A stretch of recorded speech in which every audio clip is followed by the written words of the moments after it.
We've got about 6 more things we need to eat in Epcot to finish out all of the gluten-free foods. That's what really blows my mind. You know, when we started this, it was like, oh look, there's 3 things we can eat. Why even bother going to the Holiday of the Kitchens thing? And now it's like, there's like 15, 20 items. And this is the worst holiday for holiday foods for the gluten-free eaters. You know, a Festival of the Arts and Flower and Garden. Well, Flower and Garden, Food and Wine and Festival of the Arts, I think, were 2 of the best. Now, out of the foods I've had so far, I think the beef tostada and the peanut stew were my 2 favorites. Now, you had a lot less. You had far fewer items, but out of the foods you did have, I did like that tostada. Yeah, that was pretty amazing. Crispy. It was. And then had a lot of other flavors too. It did. The beans and the meats and stuff. It was good. It was very good. So yeah, there's 2 there. Okay. Hi guys. We have some stunning lighting here in Morocco. So we have gotten from the L'chaim booth. We have got Chaim. We have gotten the Reuben deconstructed without the rye because we can't have the rye bread, but it's got the pickle, the corned beef, and some mustard. And then we got the whiskey sour made with Manischewitz wine. I had to try it. I'm frightened, but I had to try it. So I'm gonna have Flame start with the corned beef and tell us. And tell us what she thinks. So the first thing is we have a hidden Mickey of mustard because we did the deconstructed. So it looks like it is truly just pastrami. Corned beef. Corned beef. Sorry, I thought you said pastrami. No, it's corned beef. Okay, well. Corned beef, very thick corned beef and a lot of it, and a pickle. And a pickle, which we don't have a knife, so that makes it a challenge as well. Yeah, and we may be able to run into Morocco and grab a knife. I'm trying to cut it apart with my stick. It's like she's prying it apart. And they're standing in my light. Yeah, I know they are. Because artists never have people do not appreciate good art. Maybe something like that. Okay. Here, let's pause from that for a moment because she's got to work through that. I'm going to try the whiskey sour. It's very pretty. It's a frozen lemonade-y whiskey with the float of the blackberry. So let's give it a try. It's not horrible. It's not horrible. All right, we're going to go back to her because I think she's ready. Yes? Okay. So.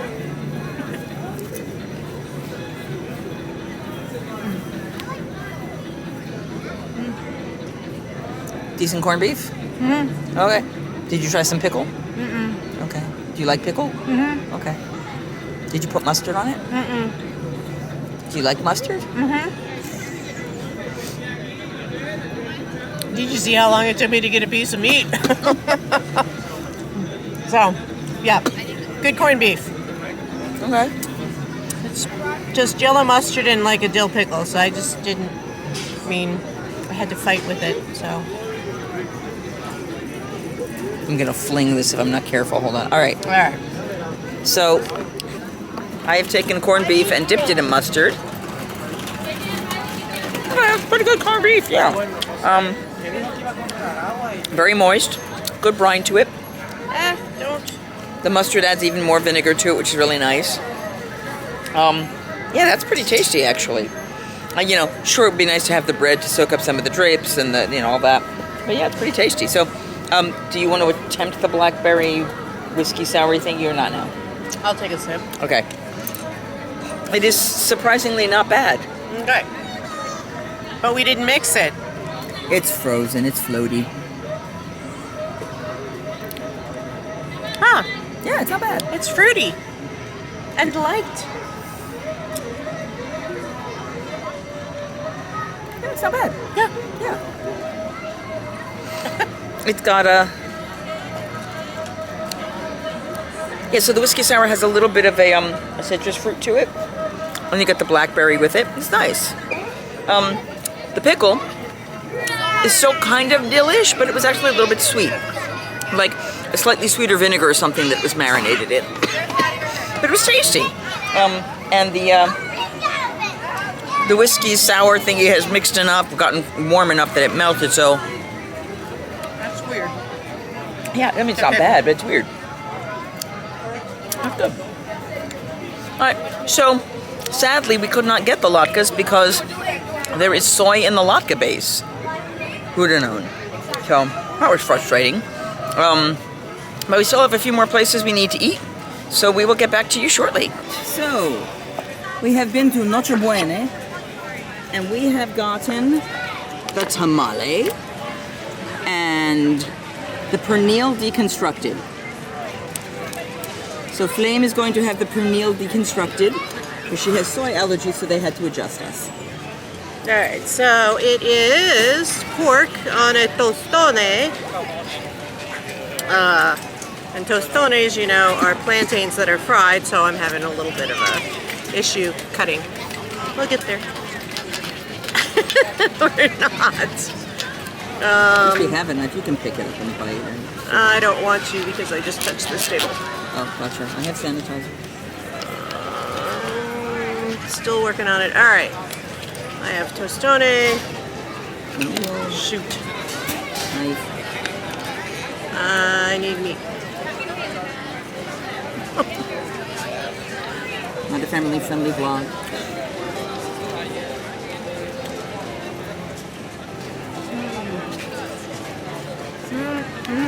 Oh, really? Mm-hmm. No, would you say that the other? So the tostone is very tough. Soft? Tough. Tough, okay. So must have been sitting around. It's also like one big one instead of little ones, which is weird. The meat though has been cooking in some kind of spices, so it's got some really good flavor, and I'm not sure what the spices are. Interesting. So maybe you can figure that be out. able to figure it out. And then you got some sauce. Yeah. So usually comes with a tomato mayonnaise ketchup, mayonnaise. So they gave it to us again in a Mickey. So I am going to try the tostone first. Try to cut this thing without killing everybody. Thank you. You're right, this is pretty stiff. Get it closer to you. Yeah, I'm gonna slide it over for a second. One corner. Sorry. I'm taking all the meat off. I think it's just gonna be easier to deconstruct. Is that okay? Okay. All right, so I got a piece of tostone. I'm getting a piece of meat. And then I'm gonna take it off of that plate and put it over here. And we're gonna try this. It's dipping some of the ketchup mayonnaise stuff with it. Oh my God. Yeah, this tostone is like a rock. Wow. Okay. Garlic. So much garlic. Okay. The tomato ketchup gives it moisture. Don't think it needs it for flavor. And I don't want to put my mayonnaise fork back in there. Okay, I'm gonna let you finish that since you can't have this one at all. Okay. Oh, I take it back. Mustard, the garlic must be in the mayo.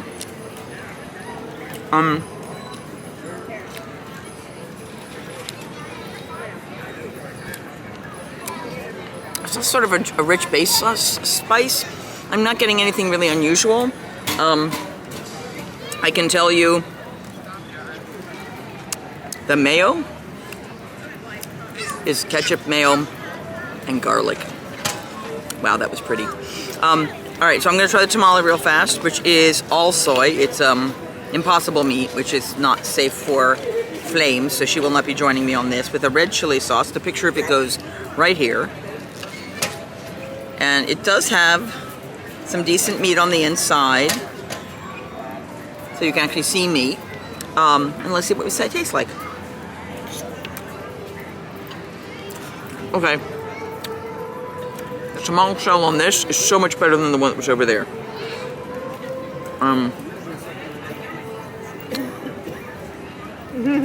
Still little dry, of course, because it's tamale.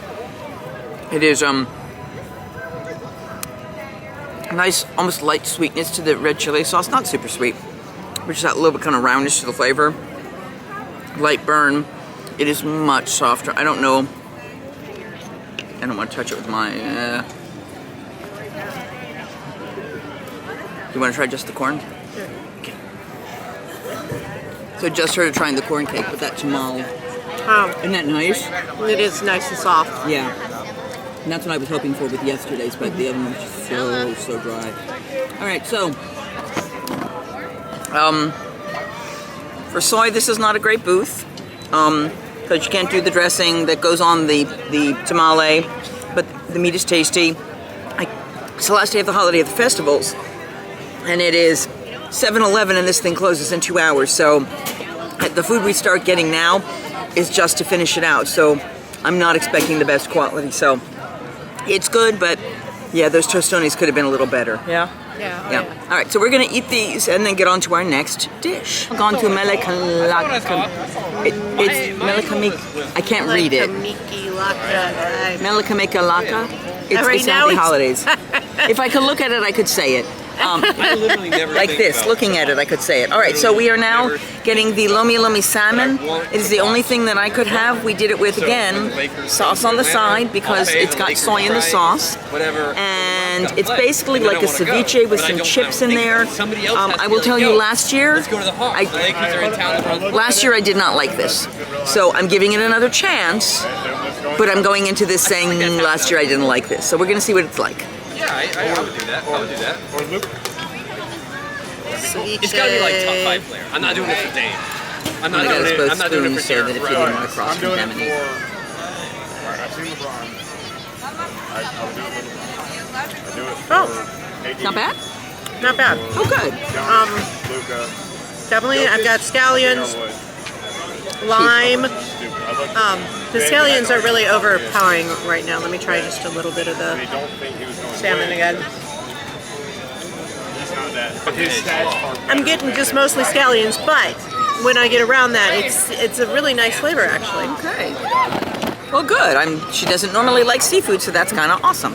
All right, so I'm gonna try it. Get a scoop of So many scallions salmon and onion and these little chippy thingies. So let's try this first. So I'm getting not scallion, but green. Maybe I ate all the scallions. Maybe. I mean, there's still definitely scallion in there. Little chip.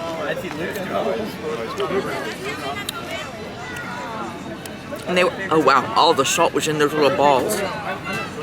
Not a family-friendly vlog. Oh my god, that was salty. Okay, and maybe that's what happened to me last time, is it was so overpoweringly salty last time. Come back. It's not bad. It's better than last year for sure. Don't eat the little boba balls if you don't like salt. Alright. And that was, I'm sorry, I forgot to put the dressing in. Oh, it's better without the dressing. I just like salty mayonnaise, yeah. Much better without. So that is Festival of the Holidays foods for 2022. You're obviously going to be seeing these significantly after Festival of the Holidays, since it ends tonight, and the video is not going up December 30th. I love you all, it ain't happening. So, keep these in mind, because a lot of these are repeats. The Lomi Lomi Salmon is a repeat, the fondue, the latkes. A lot of the stuff will probably be back next year, sometimes with modifications, but often not. And that way you'll get a better idea of all of the options available to you. If this video has helped you figure out how to eat gluten-free at the festivals at Epcot, please give it a thumbs up and share it if you know somebody else who's looking at ways to make those friends in their family gluten-free, able to enjoy it.